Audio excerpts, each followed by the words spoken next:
Tell them your story, Miss Mal. I was at my house on a Friday night before it was even dark. I had gotten home from work, changed out of my clothes, was preparing food for the tailgate the next day, and I ran out of potatoes. So who gets sent to the store? My husband. It was within 30 seconds that the garage door had shut that I got a knock on the front door. I did not open the door, and there was a clean-cut, nice Hispanic man there, and he said he was here to look at my house. He was there to buy it. Mind you, my husband and I had bought the house 3 months before this day. It's still bright as day outside. And I said, my house isn't for sale. I'm sorry, but at the time there were some houses for sale, so I said, maybe you have the wrong home. And he said, no, and I want to see the inside of it.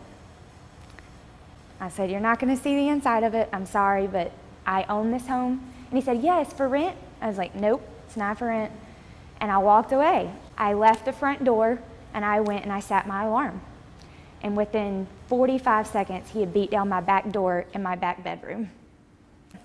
He beat down my back door, beat down the window, cut himself, had blood everywhere from one end of the room to the other, and my alarm was going off like crazy. He was on foot, and he had parked at the end of our street and walked. He had watched my husband leave. Later, unbeknownst to me at the time, he had been following me for 3.5 weeks. I worked at a JP Morgan branch Chase Bank, and he had been following me for 3 weeks. He confessed it all months later. In the blink of an eye. He was in my home with me, nothing to do for myself. The alarm and the 2 dogs scared him.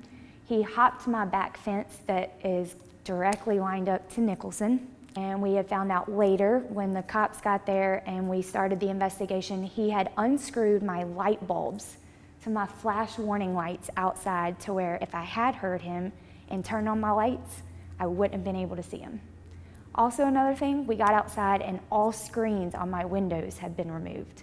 He had checked all of my windows first to see if he could get in there. The head detective returned to my home the following morning to tell me that he had no doubt in his mind that that guy came specifically for me. And had it not been for the fact that I had the alarm, I had nothing on me to save me, nothing.